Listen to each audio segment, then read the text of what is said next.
রাত কি করে দিন, দিন কি করে রাত। রাতের শেষ প্রান্ত গিয়ে সূর্যের মাধ্যমে দিনের আলো আমাদের সামনে ছড়াই দেন। আবার যখন দিন শেষ হয়ে যায়, সূর্য ডুবার মাধ্যমে রাতের অন্ধকার সৃষ্টি হয়। সেই অন্ধকারের মধ্যে খুব সুন্দর তারকা রাশি দিয়ে আমার আল্লাহ আমাদের এই পৃথিবীকে সাজাই দেন। সুবহানাল্লাহ। আসমান এর মধ্যে অসংখ্য তারকা রয়েছে। তিনি হচ্ছে আমাদের সেই মহান মালিক, এবং তিনি বলছেন যে বান্দা, তোমরা তো অবশ্যই জানো তোমাদের কোন প্রকারের কমতি আমি রাখি নাই। আমার আপনার প্রত্যেকের শারীরিক গঠন থেকে নিয়ে পারিবারিক গঠন পর্যন্ত, সংসার পর্যন্ত সবকিছু কে দিয়েছেন? কে দিয়েছেন? আল্লাহ দিয়েছেন। আমার কোনো ক্ষমতা নাই আমার মতো একজন মানুষ আমি সৃষ্টি করব এবং একটা রিজিকের ব্যবস্থা করার জন্য আমার কোনো সামর্থ্য নাই, যতক্ষণ না পর্যন্ত আল্লাহ পাক রব্বুল আলামিন আমাদের জন্য ব্যবস্থা করতেছেন। এই জন্য এত বিশাল মাস শাবান মাসের মধ্যে এই যে পুরো একটি বছর পর্যন্ত আমরা যে আমলগুলি করেছিলাম, নামাজ পড়েছিলাম, রোজা রেখেছিলাম, যে যত প্রকারের আমল করেছি, কোরআন তেলাওয়াত করেছি, সব আমলগুলি এই শাবান মাসের মধ্যে আল্লাহ পাক রব্বুল আলামিনের সারা বিশ্বের দরবারের মধ্যে আমার রবের কাছে এই সমস্ত আমলগুলি পেশ করা হবে। সুবহানাল্লাহ। আমারটাও পেশ হবে, আপনারটাও পেশ করা হবে, সবগুলোই পেশ করা হবে। আবার নতুনভাবে একটি বছরের জন্য বাজেট ঘোষণা করা হবে। এই জন্য আমাদেরকে সেরকম প্রস্তুতি নিয়ে এবং পরিস্থিতি নিয়ে আমাদেরকে প্রস্তুতি নিতে হবে। কারণ পৃথিবীর মধ্যে আমরা এখনো পর্যন্ত ঝুঁকিপূর্ণ বিশাল মহামারী, এখনো রয়েছেন অসংখ্য বিপদ, বলা মুসিবত। আমাদের একটা স্বভাব হচ্ছে যখন সেই মুসিবতটা একেবারে চতুর্দিকে ছড়িয়ে পড়ে বিশাল আকার হয়ে যায়, তখন আমরা আল্লাহর কাছে এসে খুবই তওবা করি, কান্নাকান্নি করি, অনেক কিছু করি। আবার অনেকে ওই বিপদের মধ্যে আমরা চুরিচামারি করি, ডাকাতি করি। সেটা তো বলা হয় না ইসলাম সমর্থন করে নাই। ইসলাম সমর্থন করেছে কোনটা? আপনাকে সবসময় সর্বদা আল্লাহকে হাজির নাজর করতে হবে। আপনি নামাজ পড়তেছেন, আমি নামাজ পড়তেছি, নামাজটা আমরা পড়তেছি আল্লাহর জন্য। রাসূল পাক সাল্লাল্লাহু আলাইহি ওয়াসাল্লাম বলেছেন, নামাজটা পড়ো, ইবাদত করো, যেটা করো না কেন সবগুলোই আল্লাহকে রাজি করার জন্য করো। আমরা বিপদের মুহূর্তের মধ্যে কাউকে যদি একটা কিছু মনে করবেন, একটু মাস্ক যদি আমরা কাউকে দিই, সেটাও আমরা শর্ট করি, কুকুরের মধ্যে ছেড়ে দিয়ে আমি মাস্ক বিতরণ করলাম লোক দেখানোর জন্য। যদি কাউকে কোনো অন্য দান করি, কোনো খাবার, কোনো কাপড় চোপড়, সমস্ত কিছু বস্ত্র যদি আমরা দান করি, সেটাও প্রকাশ করে দিচ্ছি। হ্যাঁ, ওটা বুঝতে পারে না যে এই সমস্ত সম্পদগুলো দেওয়ার জন্য এই সমর্থনটা আমাকে কে দিয়েছে? কে দিয়েছে? আল্লাহ দিয়েছেন। সেই আল্লাহর শুকর আদায় করলে হবে।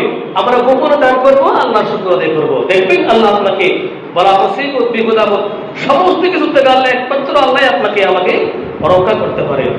আর আমরা জীবনও নাইলে বাঁচতে পারবো না এই বিপদ থেকে। যত বাঁচার চেষ্টা করি, যত কিছু চেষ্টা করি না কেন, যদি বিপদটা আমার উপরে চলে আসে, আপনার উপরে চলে আসে, আমরা জীবনও বাঁচতে পারবো না। এই জন্য সর্বপ্রথম আপনাকে নিজের আমলটা মজবুত করতে হবে। ইবাদত কবুল হওয়ার জন্য আপনার ঘর সংসার ঠিক রাখতে হবে। আমাদের মধ্যে আমরা অনেকে আছি, শতকরা 70% আমরা আছি যে ঘরের মধ্যে নিজের মা বাবাকে কষ্ট দিয়েছি, নিজের মা বাবার খেদমত করি নেই, ওনার অসুস্থ, ওনার খবর আমরা রাখি নেই। এমনও অনেকে আছি নিজের মা বাবাকে বৃদ্ধাশ্রমের মধ্যে রেখে দিয়েছি। আল্লাহ পাক রব্বুল আলামিন আল্লাহ তাআলা আমাদের বলেছেন, ওয়াখফিদ লাহুমা জানাহায যুল্লি মিনার রাহমাতি ওয়া কুর রাব্বিরহামহুমা কামা রাব্বায়ানি সগীরা। সুবহানাল্লাহ। যদি এই দুজনের মধ্যে আমরা কাউকে পাই বৃদ্ধ অবস্থার মধ্যে, অসুস্থ হোক কিংবা সুস্থ হোক, ওদের সেবা করতে হবে, যত্ন করতে হবে। যদি আল্লাহ পাক রব্বুল আলামিনের পরিবর্তে কাউকে সিজদা দেওয়ার জন্য হুকুম দিত, তাহলে মা বাপকে প্রথম আমাদেরকে সিজদা করতে হবে, ওইরকম অধিকার। রাসূলুল্লাহ সাল্লাল্লাহু আলাইহি ওয়াসাল্লাম বলেন, قال رسول الله صلى الله عليه وسلم هما جنتك ونارك। ওরাই হচ্ছে, মা বাবাই হচ্ছে আমাদের জন্য জান্নাত, আবার মা বাপ আমাদের জন্য জাহান্নাম। জান্নাত ওই সমস্ত লোকদের জন্য যারা মা বাপকে পাওয়ার পরেও সেবা করতে পারলো, খেদমত করতে পারলো, মা বাবার মনটা জয় করতে পারলো, তাদের জন্য কি জান্নাত, সুবহানাল্লাহ। আর যারা মা বাপকে পাওয়ার পরেও সেবা করতে পারে নাই, অভিশাপ নিয়েছে। মা বাবার অভিশাপটা এমন ভাবে আল্লাহর আরশ আজিমের মধ্যে পৌঁছে যায় যে অভিশাপটা থেকে কেউ রক্ষা পায় না। জুরাইস, হযরত জুরাইস রাহমাতুল্লাহ আলাইহি নামক একজন বড় ধরনের আল্লাহর ওলি, ওনার মতো জগৎ বিখ্যাত ওলি আর নাই। উনি মা বাবার অভিশাপ নিয়েছিলেন, কত বড় মুসিবতে পড়ে গেছিলেন জুরাইস। হযরত জুরাইস রাহমাতুল্লাহ আলাইহি জীবনে কোনোদিন পৃথিবীর আলো দেখার জন্য বাহিরে কোনোদিন ঘুরে নাই, সবসময় ছিল পাহাড়ের মধ্যে, একটি গুহার মধ্যে। সবসময় সর্বদা আল্লাহ গোলামি করতেন, জিকির করতেন, তাসবিহ পড়তেন, তাহাজ্জুদ নামাজ পড়তেন। হঠাৎ একদিন তাহাজ্জুদ নামাজের জন্য দাঁড়ায় গেলেন, নিয়মটা বাঁধে ফেললেন। নিয়ত বাঁধার পরে হযরত জুরাইস রাহমাতুল্লাহ আলাইহির আম্মা ডাক দিচ্ছেন, হে জুরাইস, তুমি কোথায়? আমাকে একটু পানি দাও। উনি তো নামাজের নিয়ত বেঁধেছে। কিসের নিয়ত? নামাজের নিয়ত ভাঙতে পারবে? পারবে না, নামাজের নিয়ত বেঁধেছে। আর নামাজ থেকে সেটাও বলতে পারতেছেন যে আমি নামাজের নিয়ত বেঁধেছি। এরপরেও আম্মাজান চিৎকার করে, জুরাইস, আমাকে একটু পানি দাও। নামাজ শেষ করতে করতে অনেক সময় হয়ে গেল, তৃতীয়বার মধ্যে মায় বলে দিল, জুরাইস, তুমি আল্লাহর বান্দা, আল্লাহর ওলি, যত গোলামি করো না কেন, আমার মতো মাকে কষ্ট দিয়ে তুমি জীবনেও আল্লাহর ওলি হতে পারবে না। ও জুরাইস, আমি তোমাকে অভিশাপ দিচ্ছি, তোমাকে আল্লাহ এমন ভাবে বেইজ্জত করবে, একজন বেশ্যা মহিলার মাধ্যমে তোমাকে আল্লাহ বেইজ্জত করে দেবেন। এরকম অভিশাপ মায়ের জবান দিয়ে বাইরে হয়ে গেল। আল্লাহ পাক রব্বুল আলামিন সেই জুরাইসকে একইভাবে ওই বেইজ্জতের মধ্যে নিয়ে নিলেন। হযরত তাহাজ্জুদ নামাজ শেষ করে যখন বসলেন, একজন বেশ্যা মহিলা এসে হযরত জুরাইসকে অনেকভাবে অনেক প্রকারের আরতি কুনতি করে একটু দুষ্টামি করার জন্য চেষ্টা করেছেন। হযরত জুরাইসকে রাজি করতে পারে নাই। পরবর্তী ওনাকে বেইজ্জত করার জন্য একজন রাখালের সাথে ওই মহিলাটি কি করলেন? খারাপি করলেন। তখন পেটনিক হয়ে গেল।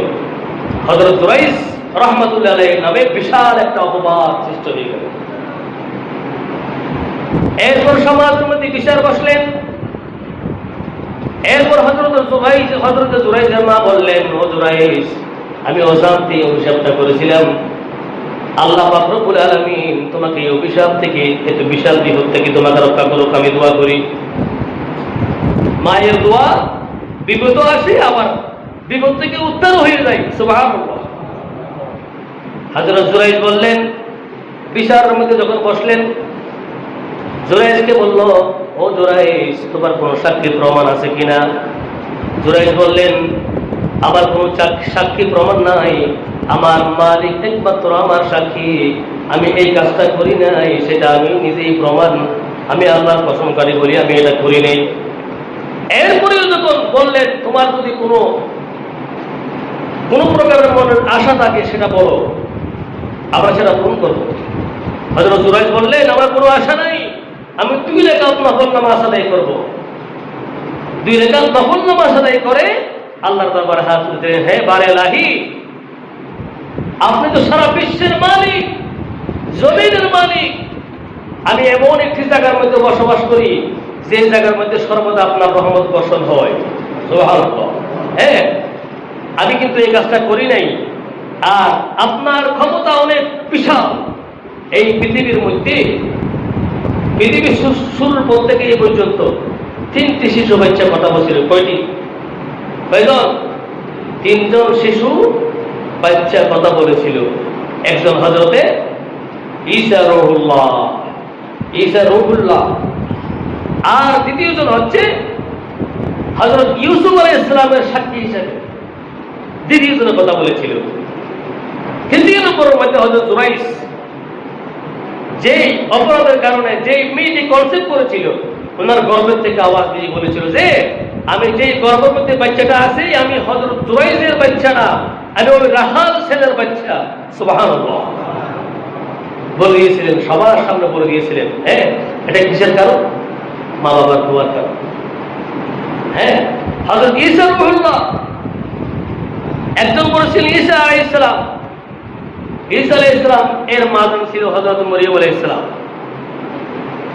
মরিয়ম আলাইহিস সালাম বিশাল ইতিহাস, কিন্তু কথাটা বলেছিল সংক্ষেপে বলে দিচ্ছি।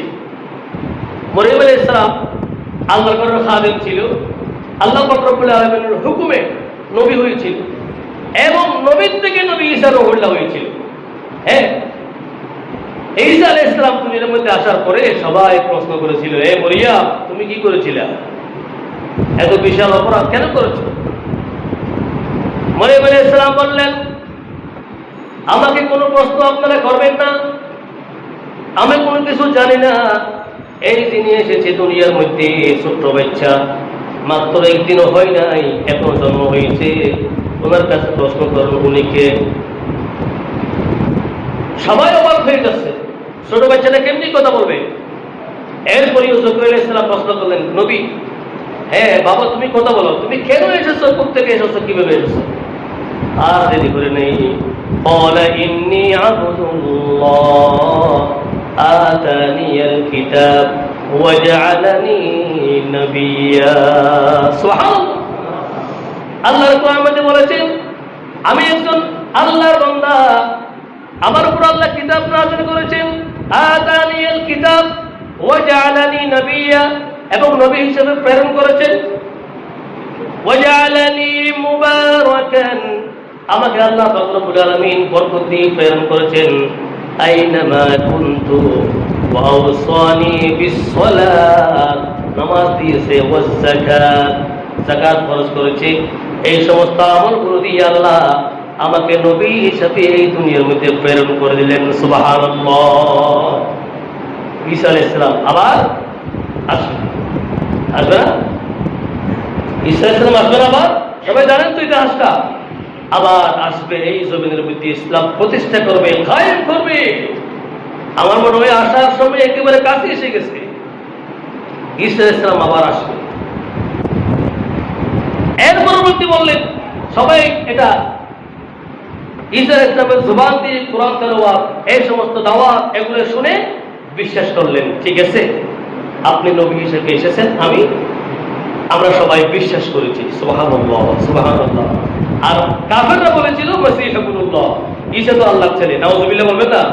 হ্যাঁ, এটা কিন্তু শিরক। ঈসা আলাইহিস সালামকে আল্লাহ পাক রব্বুল আলামিন আমাদের নবী হিসেবে প্রেরণ করেছেন, নবী হিসেবে। ঈসা রূহুল্লাহ, রূহটা আবার আসবে, আল্লাহ উঠে নিয়ে এসে আসমানের মধ্যে আবার প্রেরণ করবেন, বাইতুল মুকাদ্দাস দিয়ে আসবেন, ইসলাম প্রতিষ্ঠা করবে, ইসলামের দাওয়াত দিবে, আবার ইসলামের জানটা হাতে নিবে সবাই। সুবহানাল্লাহ। আরেকজন হচ্ছে হযরত ইউসুফ আলাইহিস সালাম। ইউসুফ আলাইহিস সালাম এমন সুন্দর একজন নবী ছিলেন, আল্লাহ পাক রব্বুল আলামিন এই পৃথিবীর সুন্দরকে অর্ধেকে ভাগ করলেন, ভাগ করে পুরো অর্ধেক দিয়েছেন ঈসা আলাইহিস সালাম, মুসা আলাইহিস সালাম, ইউসুফ আলাইহিস সালামকে। অর্ধেক সুন্দর দিয়ে ফেললো কাকে? ইউসুফ আলাইহিস সালামকে। আর অর্ধেক সুন্দরকে ভাগ করে একটু একটু করে শিক্ষা আমাদেরকে দিয়েছেন, সেই সুন্দরের জন্য আমরা মরে যাই, পাগল হয়ে যাই, বিষ খেয়ে ফেলে, অনেকে বাস খেয়ে ফেলি, বিভিন্ন প্রকারের কথা, কত মারামারি, খুনাখুনি, হানাহানি আমরা করতেছি। অথচ ইউসুফ আলাইহিস সালাম তো এত সুন্দর ছিল, ইউসুফ আলাইহিস সালাম এত সুন্দর একজন গোলাম ছিলেন, যাকে মিশরের বাজার থেকে নিয়ে করার মধ্যে গোলাম হিসেবে নিয়েছিলেন। উনি নবী যে কেউ জানতো? উনি যে নবী হবে কেউ জানতো না। উনি তো নবী। ওই ইউসুফ আলাইহিস সালামকে লালন পালন করে যখন বড় হয়েছে, বাদশার স্ত্রী জুলাইখা ইউসুফ আলাইহিস সালামের প্রেমে পড়ে গেলেন।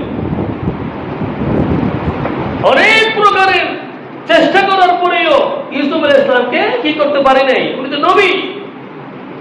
একদিন কালী বাবাকে বললেন, জুলাইখা বললেন, কালী বাবা, ইউসুফকে আমার এমন ভাবে একটা কক্ষের মধ্যে নিয়ে যাও, যে কক্ষ থেকে ইউসুফ কখনো বাহির হতে পারবে না। একে একে 7টি দরজা পর্যন্ত নিয়ে 7টি দরজার মধ্যে 7টি তালাবদ্ধ করে ইউসুফ আলাইহিস সালামকে ভিতরে নিয়ে গেলেন। নেওয়ার পর জুলাইখা অনেক চেষ্টা করেছে ইউসুফ আলাইহিস সালামকে একটু নষ্ট করার জন্য, নবুতের দপ্তর থেকে খারার জন্য অনেক চেষ্টা করেছে, পারে নাই। ইউসুফ আলাইহিস সালাম আল্লাহর দরবারে কান্নাকান্নি করলেন, হে বারেলাহি, আপনি এমন একজন দুনিয়ার নবী হিসেবে প্রেরণ করেছেন, যেই নবী আমার আসল নবী এখনো আসে নাই। আমরা তো নবীদের মধ্যে রয়েছি, কিন্তু নবুয়তের দপ্তর থেকে কাটে যাবে। আমার যদি এই বিপদটা হয়ে যায়, আমার চরিত্র যদি নষ্ট হয়ে যায়, আমার নবুয়ত থেকে আমার লিস্ট কাটা যাবে। ও আল্লাহ, আমার চরিত্র রক্ষা করাতে একমাত্র আপনার জন্য। আমার সমস্ত বিপদ থেকে আপনি আমাকে রক্ষা করুন। সুবহানাল্লাহ। ইউসুফ আলাইহিস সালাম আল্লাহর কাছে দোয়া করে দিলেন। আল্লাহ পাক রব্বুল আলামিন দেরি করে নাই, জিবরাইলকে বলেন, হে জিবরাইল, খুবই দ্রুত যাও, জমিনের মধ্যে তাড়াতাড়ি যাও। খুবই স্পিডে চলে আসছেন জিবরাইল আলাইহিস সালাম।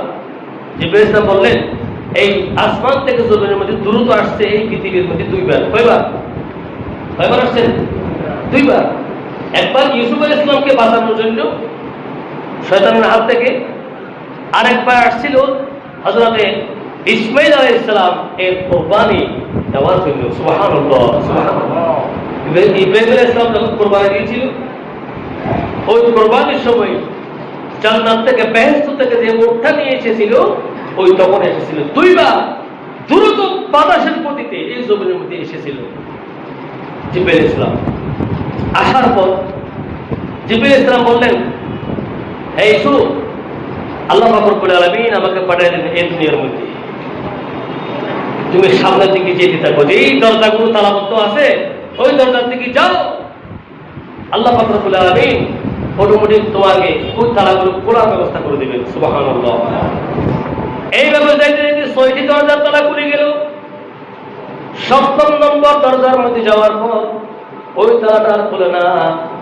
সেখানে সাথে সাথে মিশরের গভর্নর হাজির হয়ে গেল, বাদশাহ হাজির হয়ে গেল, আজিজ মিশর হাজির হয়ে গেল। ইউসুফ, এটা কি দেখতেছি আমি? পিছনে জুলাইখার শরীরের মধ্যে কোনো কাপড় চোপড় নাই, সবগুলো উলঙ্গ কুলঙ্গ, এগুলো কি দেখতেছি? জুলাইখা বলতেছে, হে বাদশাহ, আমরা এতদিন দুধ গলা দিয়ে সাপ পোষণ করেছিলাম, উনি আমাকে নষ্ট করার জন্য ভিতর নিয়ে গিয়েছিল, আমি চলে আসছি। কথাটা সত্য না মিথ্যা? হ্যাঁ, মিথ্যা কথা, সম্পূর্ণ ভুল, মিথ্যা।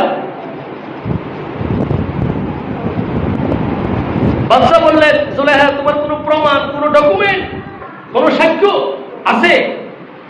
জুলাইখা বললেন, হ্যাঁ জাহাপনা, একজন সাক্ষী আছে আমার। সেটা কে? সেটা হচ্ছে আমার কালী বাবা, উনি সব কিছু দেখেছেন। ইউসুফ আলাইহিস সালামকে বললেন, ও ইউসুফ, তোমার কোনো সাক্ষী প্রমাণ আছে? ইউসুফ আলাইহিস সালাম বলার সাথে সাথে বললেন, আমার কোনো প্রমাণ নাই, সাক্ষী নাই। সাথে সাথে আল্লাহ পাক রব্বুল আলামিন জিবরাইল থেকে পাঠিয়ে দিলেন, হে জিবরাইল, তুমি যাও, আমার নবী ইউসুফকে বলো আমার জন্য সাক্ষী রয়েছেন। যদি বলে কে, কার নাম বলবো আমি? আমাকে কেউ দেখে নাই, আমার পক্ষে কেউ নাই। জিবরাইল আলাইহিস সালাম বললেন, হে ইউসুফ, তোমার পক্ষে একজন ব্যক্তি আছে, সেটা হচ্ছে জুলাইখার খালাতো বোন। গতকালকে এসে ঘরের মধ্যে রয়েছে, ওনার একটা বাচ্চা আছে, 2 মাসের শিশু বাচ্চা, 2 মাসের, যার নাম কিসির নামে একজন ছোট 2 মাসের বাচ্চা, উনি হবে তোমার সাক্ষী। সুবহানাল্লাহ। এটা বলার পর আজিজ মিশর বললেন, হে ইউসুফ, তুমি একটা কথা বলো। উনি 2 মাসের শিশু বাচ্চা, কেমনি সাক্ষী দিবে? উনি কি দেখবে, কি বলবে? এরপরে ইউসুফ আলাইহিস সালাম বললেন, হে জাহাবনা, আমি তো বলেছি আমার বলার দায়িত্ব, সাক্ষী কোনটা দেখা দেওয়ার দায়িত্ব আমি দেখাই দিলাম। আপনার প্রশ্ন করার দায়িত্ব আপনি প্রশ্ন করবেন, আমার কোনো করার কিছু নাই। আর তখন বললেন, হে কিসি, তুমি কি ইউসুফ আলাইহিস সালামের সাক্ষী? একটু প্রমাণ দাও, কি দেখেছো? ওই 2 মাসের শিশু বাচ্চাটা যেটা বলেছে সেটা আল্লাহর কোরআনের মধ্যে আল্লাহ পাক রব্বুল আলামিন উল্লেখ করে দিলেন। সুবহানাল্লাহ। বিসমিল্লাহির রহমানির রহিম। ইন কানা কমিসুহু কুদ্দা মিন কুবুলিন ফাসাদাকাত ওয়া হুয়া মিনাল কাযিবিন ওয়া ইন কানা কমিসুহু কুদ্দা মিন দুবুরিন ফাকাযাবাত وهو من الصادقين سبحان الله। এই তোমার যে শিশু বাচ্চা কিসিরের জবান দিয়ে এত সুন্দর কোরআন তেলাওয়াত শুনে মিশরের গভর্নর আজিজ মিশর অবাক হয়ে গেলেন, এটা কেমন কথা হয়ে গেল? অবশ্যই এত প্রমাণ দেখতে হবে। উনি বলতেছেন, হে নবী, হে জাহাবনা, হে বাদশাহ, আপনি এখনো জানেন না যিনি অপরাধ করবেন ওনার একটা চিহ্ন থাকবে। যদি ইউসুফের সামনের দিকে কোনো আঘাত থাকে তাহলে ইউসুফ দোষী হবে। ইউসুফের পিছনের দিকে যদি কোনো আঘাত থাকে, কোনো চিহ্ন থাকে, ইউসুফ নির্দোষ হয়ে যাবে। সুবহানাল্লাহ। ইন কানা কমিসুহু কুদ্দা মিন দুবুরিন ফাকাযাবাত ওয়া হুয়া মিনাস সাদিকিন। ইউসুফ আলাইহিস সালাম 6টি দরজা ক্রস করার পর যখন একটি দরজা বন্ধ হয়ে গেল, ওই দরজার মধ্যে আসার পর যখন সুলাইখা দৌড়ে এসে যখন দাপ করে ধরলেন, এভাবে ধরার সাথে সাথে কাপড় টান দিয়েছে, তো কাপড়টা পিছন দিকে ছিঁড়ে গেছে, পাঞ্জাবি পিছন দিক থেকে ছিঁড়ে গেছে। ওটাই তারা প্রমাণ হলো যে ইউসুফ নির্দোষ। এটা প্রমাণ করেছেন কে? প্রমাণ করেছে? কিসি। আল্লাহর কোরআনের মাধ্যমে আল্লাহ পাক রব্বুল আলামিন প্রমাণ করে দিলেন যে ইউসুফ নির্দোষ। সুবহানাল্লাহ। সেই আল্লাহ এখনো আছে কি নাই? আছে। আমরা সেই আল্লাহর বান্দা, এবং আমরাও যদি সেই আল্লাহর কাছে এরকম অপরাধ থেকে মুক্তি চাই, আমি সহ আমরা কোনো কেউ ফেরেশতা মাসুম না, সবাই অপরাধী। পারিবারিক ক্ষেত্রে হোক, নিজের আমলের ক্ষেত্রে হোক, কর্মের ক্ষেত্রে হোক, সবখানেই আমরা অপরাধ করি, ঘুরি বেড়াই, প্রকাশ করি না কাউকে, গোপনে রেখে দিই। কিন্তু একজন ব্যক্তির কাছে সেগুলো প্রকাশ হয়েছে। উনি কে? আমার আল্লাহ সবকিছু দেখেছেন, যিনি সমস্ত কিছুর মালিক, যার কথা সর্বপ্রথম বলেছি, কুল্লা ইয়াউমিন হুয়া ফি শান, সর্বদা সবসময় বিরাজমান, রাত হোক কিংবা দিন হোক, সবসময় যিনি দেখতেছেন, যিনি আমাদেরকে কোনো কিছুর থেকে কাটতে রাখেন নাই। ফাবিআইয়ি আলাই রাব্বিকুম মা তুকাযযিবান। বান্দা, আমার কোন নিয়ামতকে নিয়ে তুমি অস্বীকার করবা বলো? তোমাকে পরিবার দিছি, সংসার দিছি, ছেলে মেয়ে দিছি, জবান দিছি চলার জন্য, পা দিছি, হাত দিছি, 2টি ঠোঁট দিছি কথা বলার জন্য, জিহ্বা দিছি, ভিতরে একটা ছোট্ট জিহ্বা দিছি। সবগুলোকে এমনি দেওয়া হয়েছে। এগুলো কেন দেওয়া হয়েছে? একমাত্র আল্লাহর জিকির করার জন্য, আল্লাহর গোলামি করার জন্য, আল্লাহর ইবাদত করার জন্য। আল্লাহর সেই কিতাব, আসমানি কিতাব সমূহের মধ্যে শ্রেষ্ঠ কিতাব সেই কোরআন তেলাওয়াত করার জন্য এত সুন্দর নিয়ামত করে দিয়েছে যে আল্লাহ আমাকে আপনাকে বিপদ থেকে রক্ষা করতে পারবে, আর কেউ পারবে না, জীবন কেউ পারবে না।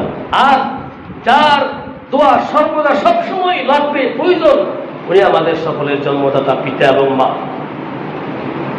এই দুজন এই দুনিয়ার জন্য আমাদের জন্য বিশাল একটা বড় ধরনের বীর দরবেশ। এর চেয়েও অনেক অনেক ক্ষমতা আমাদের মা বাবার হাতের মধ্যে আল্লাহ পাক রব্বুল আলামিন দিয়েছে। আমরা কিন্তু অনেকে জানি না, ওদেরকে কালমুক্ত করি, বিভিন্ন প্রকারের ধমক দিই, কষ্ট পাচ্ছে, খবর রাখি না। সুতরাং এত বিশাল এই কথা বলার উদ্দেশ্য একটাই উদ্দেশ্য, মা কোন জায়গায় করে রয়েছে আমাদের কোনো খবর নাই। কোন জিনিসের প্রয়োজন হচ্ছে আমার মা কোনো খবর নাই। এজন্য ছেলে হিসেবে আমাদের সকলের দায়িত্ব, আর যেই ছেলে সন্তানদের উপর, ছেলে মেয়েদের উপর নিজের মা বাপ অসন্তুষ্টি অর্জন করেছে, ওনার দোয়া কি? আল্লাহর কাছে দোয়া করলে কি হবে না? কবুল হবে না। কি হবে না? কবুল হবে না। সর্বপ্রথম আপনার মা এবং বাবাকে রাজি করতে হবে, ওনাকে সেবা করতে হবে। হ্যাঁ, তবে মা বাপ, ওদেরকে মা বাবার অধিকার ওটা নেওয়ার জন্য, ছেলেদের কাছ থেকে নেওয়ার জন্য আপনাকে সেই অধিকার অর্জন করতে হবে। অর্থাৎ জন্মের পর যেই শিক্ষাটা তালিমুল ইসলাম আপনাকে দিতে হবে, ওটা আপনার দায়িত্ব। আবার একদিকে বললে সবকিছু অনেকেই বড় হয়ে যাবে, সবগুলো বলতে হয় ছেলের পক্ষ থেকে বাবার জন্য, মেয়ের পক্ষ থেকে বাবার জন্য, এবং পরকালে যাওয়ার পর, মৃত্যুর পরে আপনার কবর মাদিয়েছেন সওয়াব বকশিশ করার জন্য যে সমস্ত কিছুর প্রয়োজন হয়, সর্বপ্রথম একটা জিনিসের প্রয়োজন হয়, সেটা হচ্ছে কি? ওয়ালাদুন সালিহুন। ওয়ালাদুন সালিহুন, একজন চরিত্রবান সৎ সন্তান আপনাকে এই পৃথিবীর মধ্যে জন্ম দিতে হবে। সুবহানাল্লাহ।